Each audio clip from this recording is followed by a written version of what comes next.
Hace unos años una paciente me contó la siguiente anécdota. Os la voy a leer literal para que no pierda nada de fuerza. Un señor muy grave de un accidente me dijo en el hospital: estoy muy mal, por favor, pídale a Dios por mí. Yo le respondí: ¿pero cómo? ¿No dice Dios, no dice usted que, no me decía anoche que Dios no existe? Es verdad, no existe, pero yo sé que a usted la escucha. ¿Qué nos revela esta anécdota? Los ateos no siempre están tan seguros de sí mismos como dan a entender. Un ateo también tiene dudas, y detrás de una máscara de aparente seguridad hay inseguridad y hay dudas. En estos breves minutos quería compartiros 3 razones por las que yo no soy ateo. El tema daría mucho más de sí, pero con estas 3 razones espero dejar en vosotros 3 semillas que podáis reflexionar. La primera razón, empiezo también con una anécdota. ¿Cuál es el ateo más ilustre, el más conocido, el más mediático de nuestros días? Dawkins, Richard Dawkins. Si algo caracteriza a Dawkins, no es su buena educación. Dawkins es un grosero, es un maleducado, es una persona extraordinariamente, atención a la palabra, agresiva. Dawkins es agresivo. Ravi Zacharias, de quien toma nombre la fundación que está organizando Reboot, en su último libro, Jesús entre dioses seculares, Jesus Among Secular Gods, refiere la siguiente anécdota.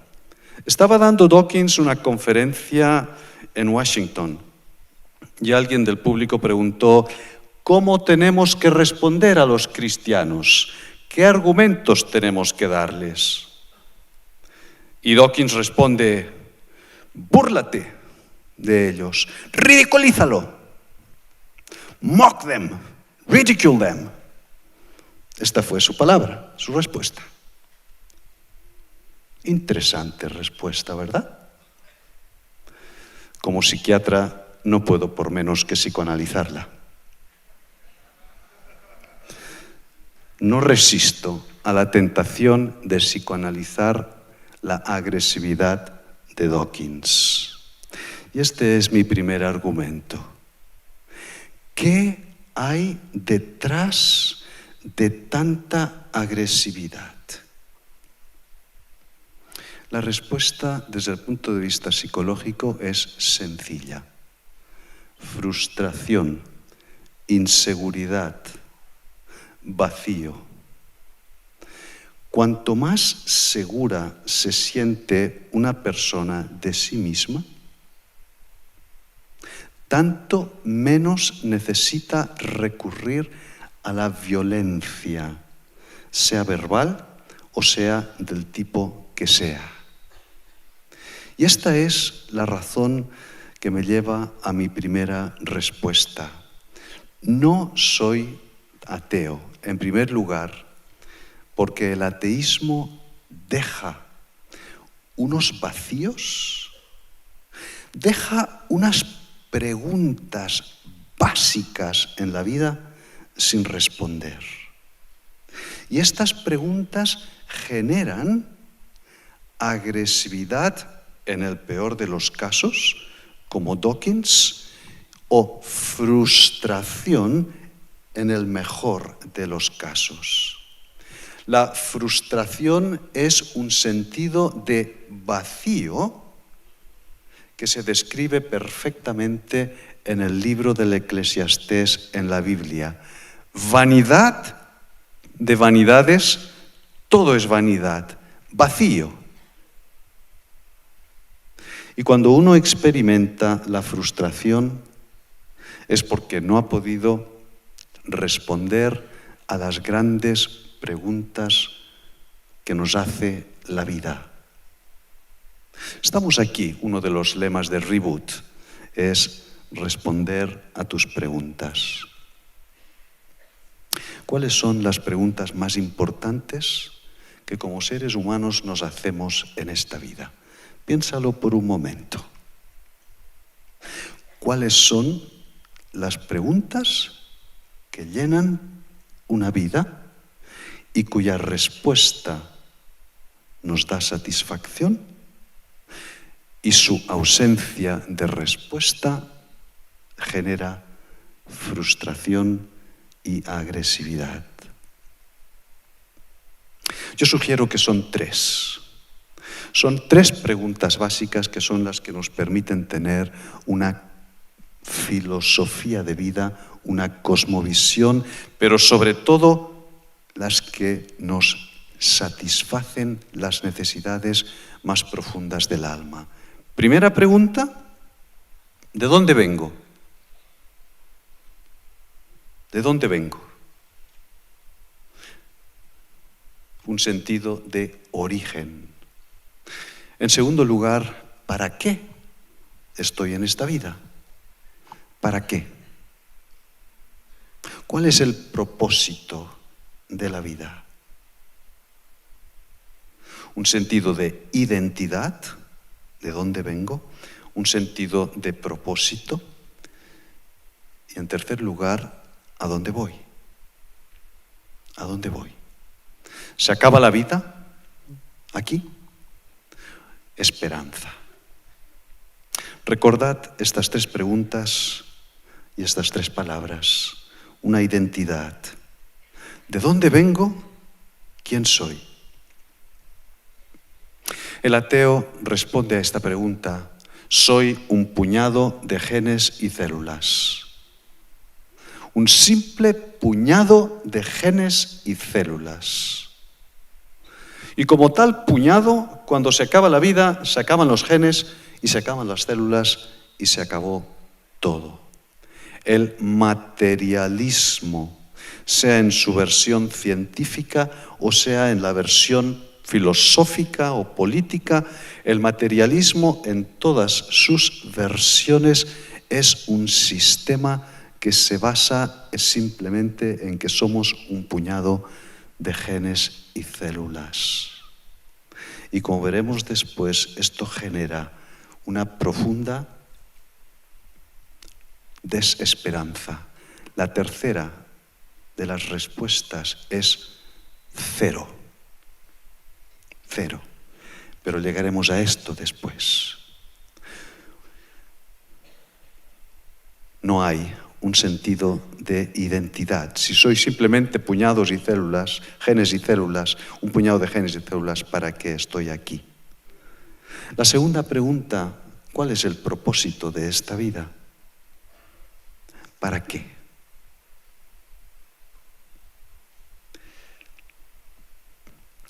Es significativo que la fe en general y la fe cristiana en particular disminuyen de forma significativa el nivel de enfermedad mental y de neurosis en la sociedad, contrariamente a lo que nos hace creer a veces la prensa. Un buen amigo mío, el profesor Andrew Sims de Inglaterra, ha estudiado el tema y ha mencionado que hay varios miles de artículos demostrando cómo la religión en general y la fe cristiana en particular disminuyen el nivel de enfermedad mental, de neurosis. ¿Por qué? Porque responden satisfactoriamente a estas tres preguntas. ¿Quién soy? Identidad. ¿Para qué estoy aquí? Propósito. Y dan un sentido de esperanza. Esto lo sabemos desde hace tiempo. Un famoso psiquiatra suizo, Jung, decía hace bastantes años: no he conocido nunca una sola neurosis, un solo caso de neurosis que no tenga en su origen un problema, en su base un problema existencial o espiritual. Jung no era cristiano y sin embargo decía esto: en la base hay este vacío. ¿Y qué diremos de la esperanza?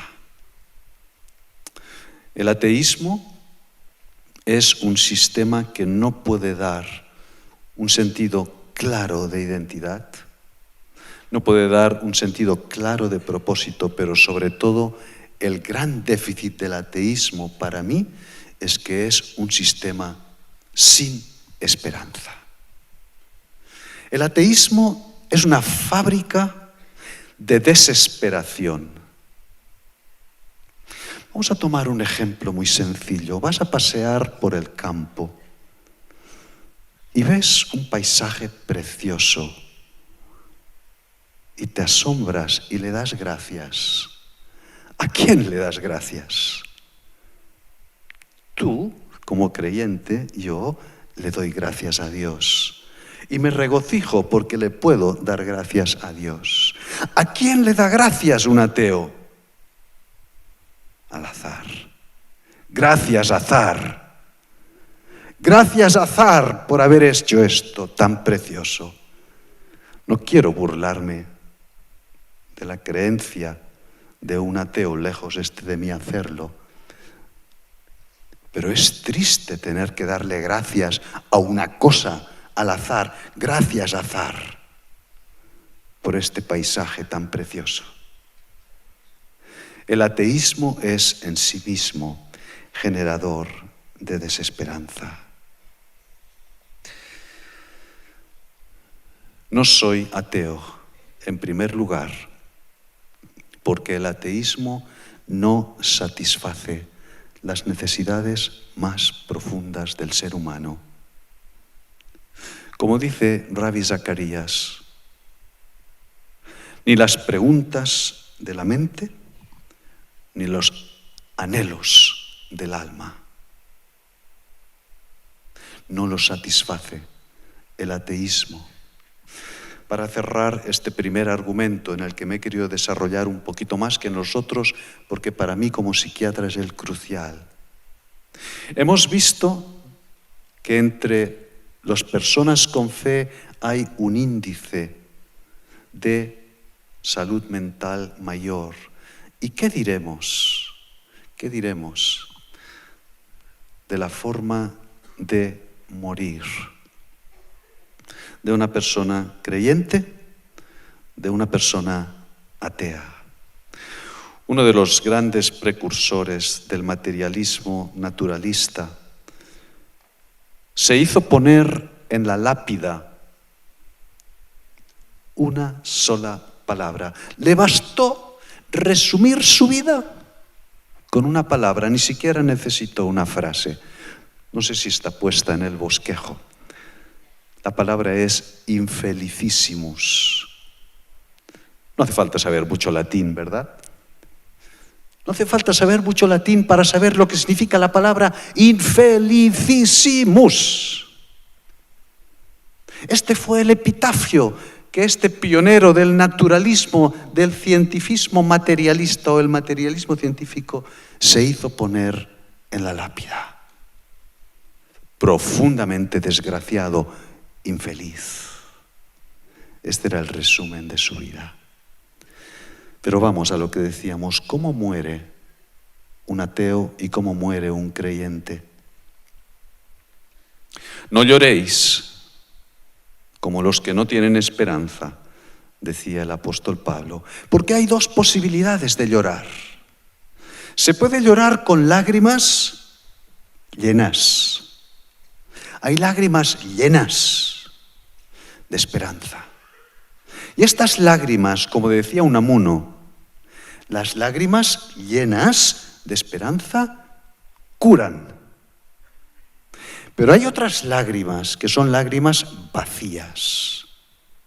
Y las lágrimas vacías, recordando a Unamuno, irritan, son como vinagre en los ojos.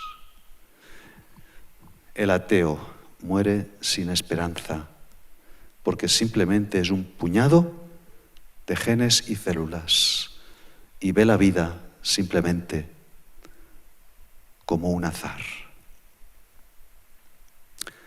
La segunda razón por la que no soy ateo es porque el hombre puede matar a Dios, pero no puede acallar la sed de Dios.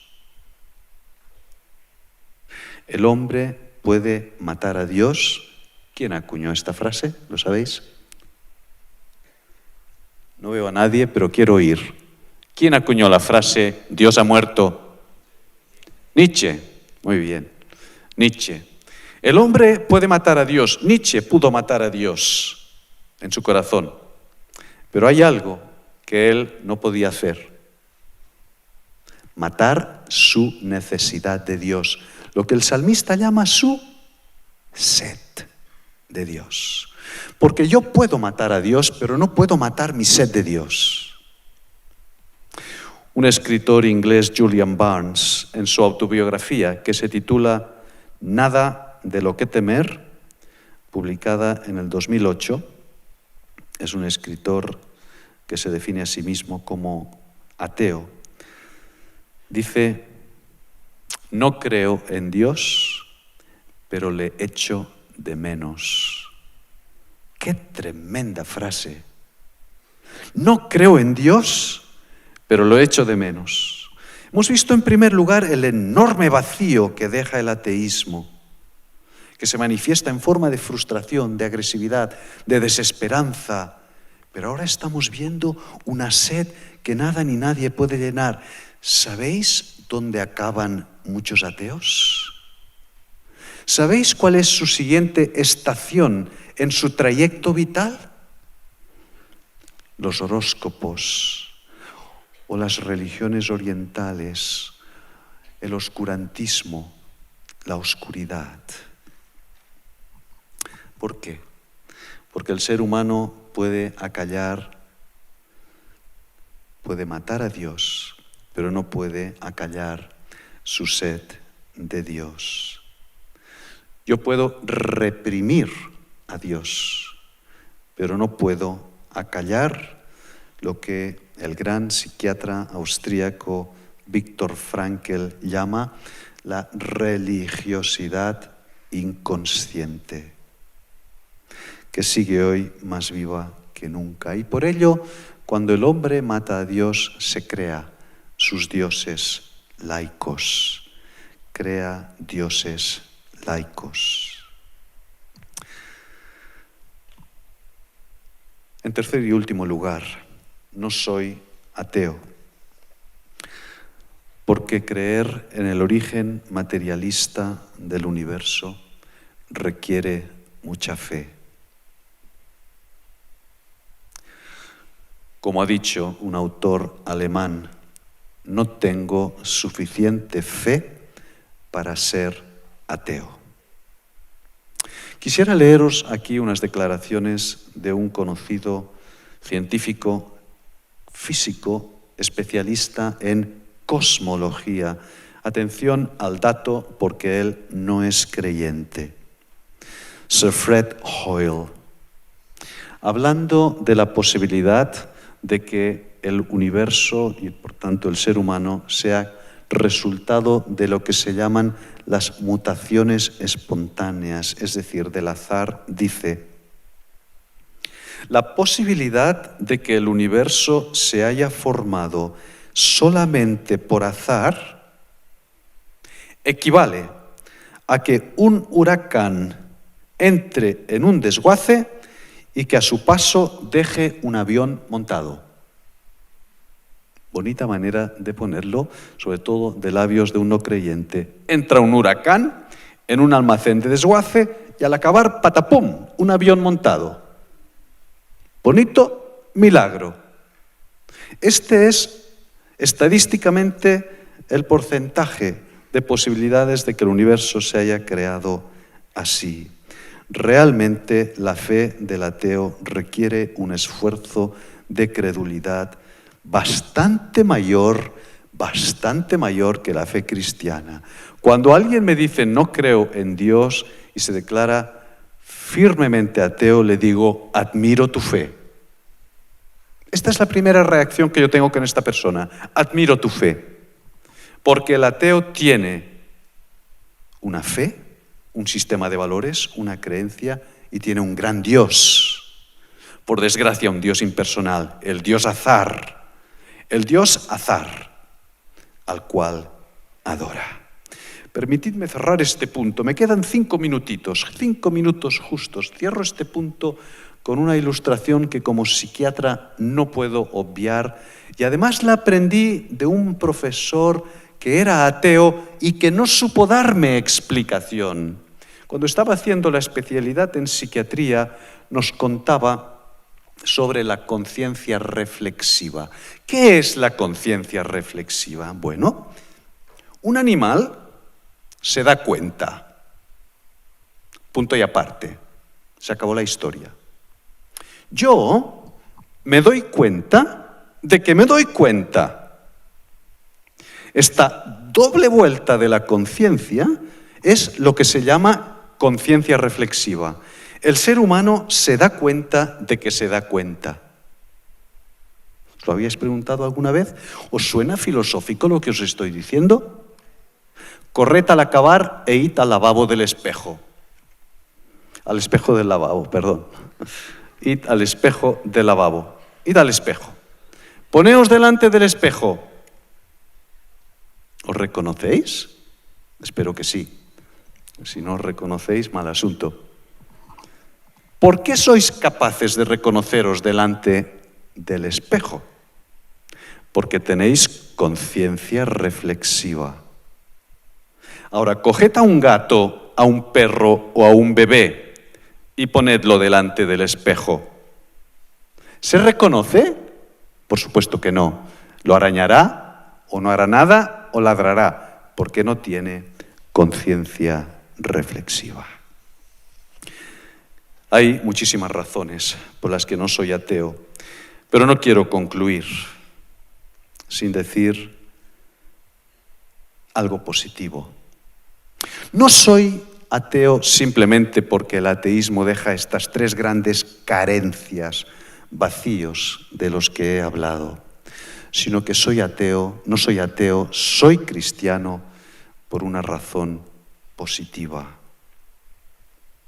No soy ateo porque el Dios de la Biblia, el Dios personal, me ha seducido, me ha atrapado, me ha ganado,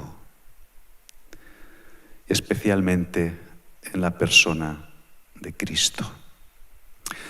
Acabo de terminar un libro escrito con este psiquiatra inglés, Andrew Sims, del que os he hablado antes, en el que examinamos el argumento de los neoateos de que Jesús era un loco. El profesor Andrew Sims y yo hemos demostrado en este libro de que Jesús no era solamente un loco, sino que era la mente más brillante, más estable y más saludable que ha existido jamás. Y es precisamente esta sanidad, esta singularidad, esta santidad de la persona y del carácter de Cristo lo que nos ha seducido. Mi Dios es casi el opuesto al de muchos ateos. No es un Dios de temor, sino que es un Dios de amor. No es un Dios represivo, sino un Dios lento para la ira y grande en misericordia. No es un Dios de tiranía caprichosa, sino de libertad preciosa. Es un Dios cercano, al que puedo conocer no solo con la cabeza, sino amar con el corazón. Un Dios que se complace en llamarse Padre y que se preocupa de que no me falte el pan diario. Un Dios que siendo todopoderoso sufre conmigo y está a mi lado en mi dolor. Un Dios que siendo la verdad absoluta no me impone, sino que expone. En una palabra, un Dios con dudas, un Dios que en algunos momentos se ha velado, pero sobre todo un Dios plenamente revelado en Jesucristo.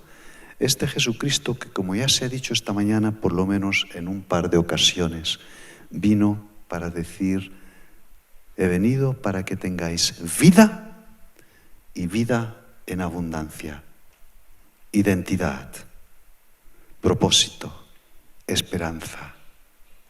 Esto es lo que nos permite vivir una vida llena, una vida con identidad, con propósito, con sentido.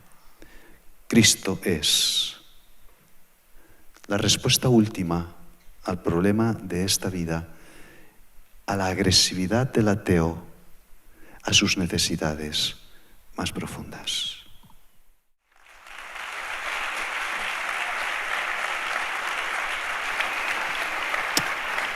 Gracias, Pablo.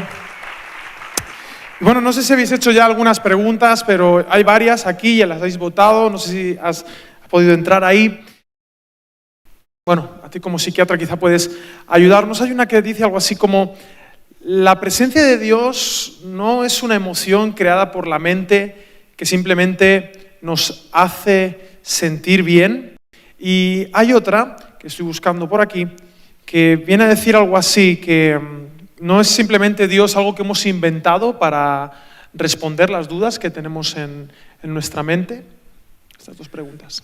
Me encanta esta pregunta porque tengo todo un libro dedicado a ello. Ah, mira.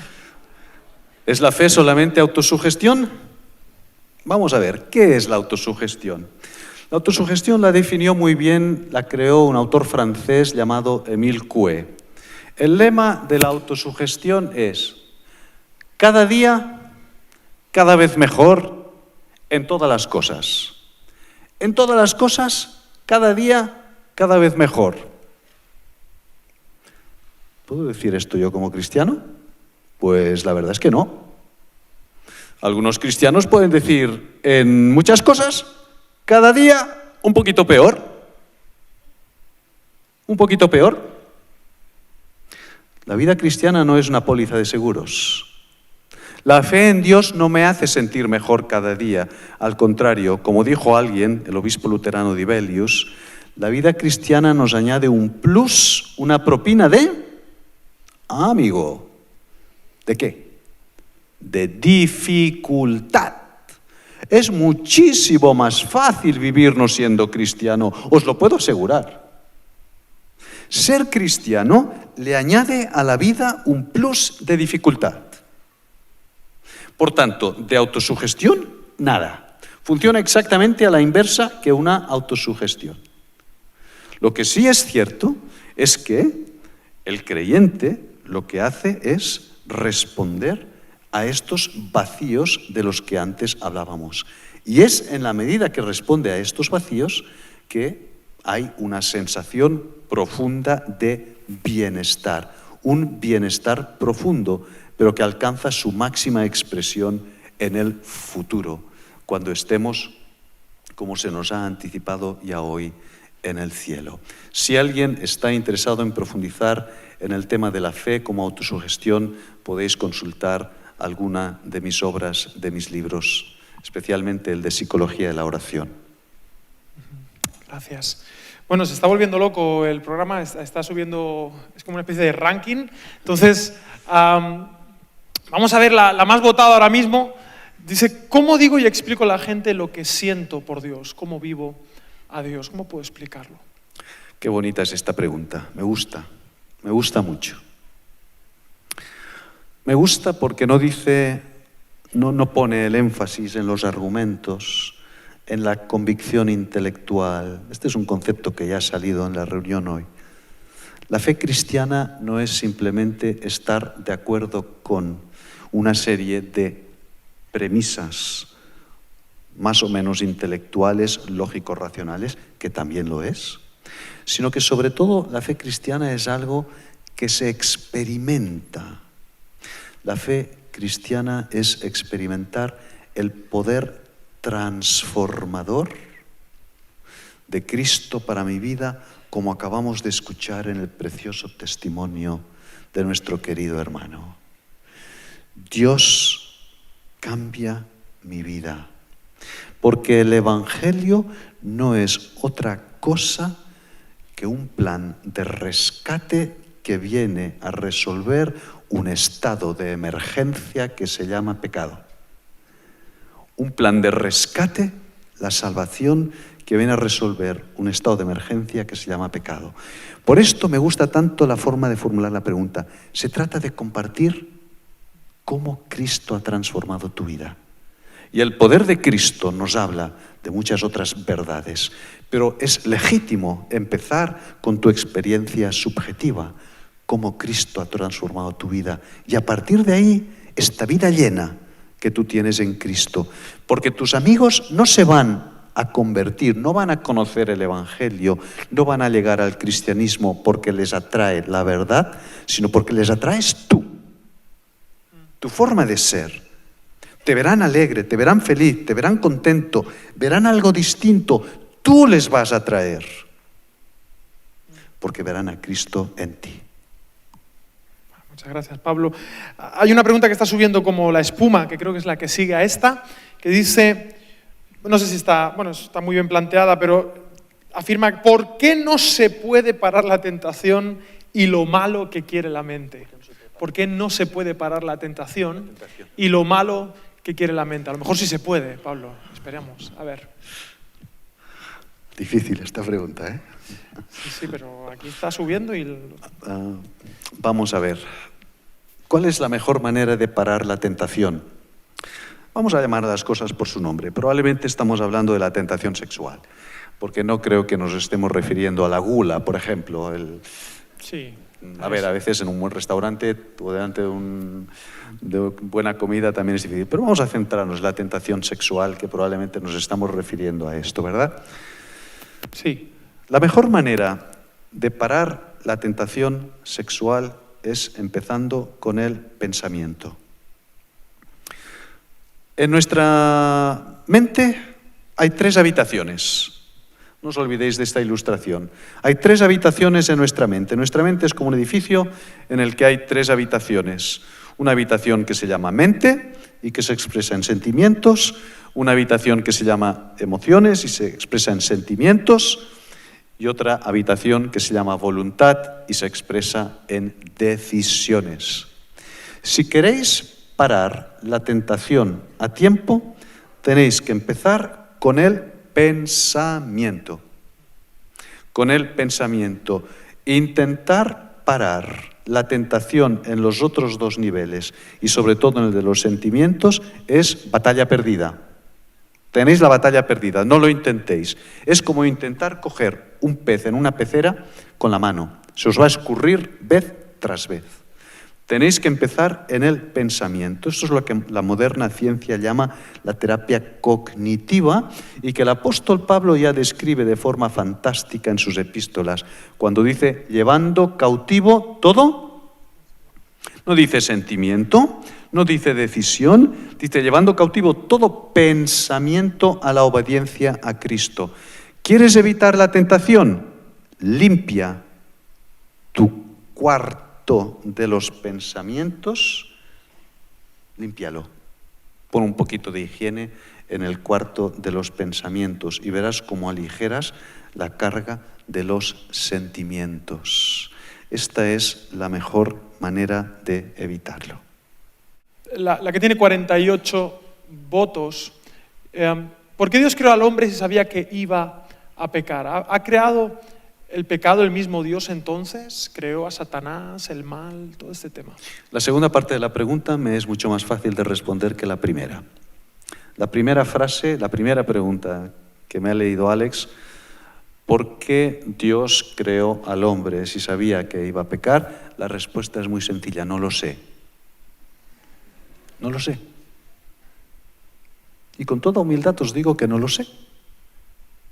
La segunda es mucho más fácil. Desde luego que Dios no creó el mal ni el pecado, sino que el mal y el pecado son un elemento extraño en su creación.